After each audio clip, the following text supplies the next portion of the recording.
বাংলাদেশ যে দুর্বল টিমগুলোর বিরুদ্ধে সবসময় ভালো করে আগে যদি ব্যাটটা নেওয়া যেত তাহলে অনেক হার্ড স্কোরিং হতো। It is the great sign of the victory of Bangladesh. ভাবছিলাম যে ব্যাটিংটাই নিবে। একটা জিনিস সবসময় দেখি বাংলাদেশ যে দুর্বল টিমগুলোর বিরুদ্ধে সবসময় ভালো করে বরাবর, কিন্তু ভালো টিমগুলোর বিরুদ্ধে গেলে বাংলাদেশ দুর্বল হয়ে যায় এবং বাংলাদেশ সবসময় খারাপ খেলে।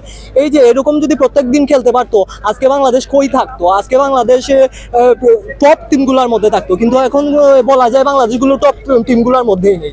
আমি চাই বাংলাদেশ এইরকম প্রত্যেকবার খেলতে এবং সিলেকশন টিমকে নেপোটিজম না করতে, ভালোভাবে একটা টিম তৈরি করতে যেগুলা টপ ম্যাচ খেলবে এবং সবসময় জিতে আসবে এবং আমাদের এইরকম পারফরমেন্স দিবে। এইরকম যে একটা ম্যাচ, এটাই তো আমাদের প্রত্যাশা। আমরা কি চাই? এত কষ্ট করে তো অযথা আসি নাই। আমি সুনামগঞ্জ থেকে আসছি ম্যাচ দেখতে, কিসের জন্য আসছি? এইরকম ম্যাচ দেখতেই তো আসছি।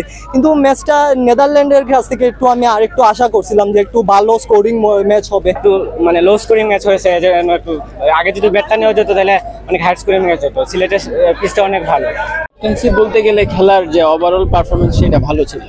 আর আমরা যদি দেখি, আমরা প্রত্যাশা করেছিলাম বাংলাদেশ যেহেতু হচ্ছে একটা দুর্বল টিমের সাথে খেলতেছে, সেই ক্ষেত্রে নেদারল্যান্ডসের সাথে আজকে আমরা ভাবছিলাম যে ব্যাটিংটাই নিবে। তারা কিন্তু হচ্ছে ওই ব্যাটিংটা চুজ করে না, হতে পারে ম্যাচ হিসেবে ভালো খেলছে, কিন্তু আমরা ওভারঅল হিসেবে একটা টিম হিসেবে আমরা যদি চিন্তা করি, আমরা আশা করছিলাম যে আজকে বাংলাদেশের অন্ততপক্ষে ব্যাটিংটাই নিবে, কিন্তু বাংলাদেশের ব্যাটিংটা নিয়ে নেয়, ওই জন্য আমরা আসলে হতাশ। নেদারল্যান্ডের মতো টিম আমরা চাচ্ছি না। আমরা চাচ্ছি ইন্ডিয়া কিংবা অস্ট্রেলিয়া আসুক। ওদের মতো টিম আমরা চাচ্ছি না। আমরা চাচ্ছি ইন্ডিয়া অস্ট্রেলিয়ার সাথে খেলতে এবং আমরা চাচ্ছি এশিয়া কাপে ভালো একটা কিছু করতে।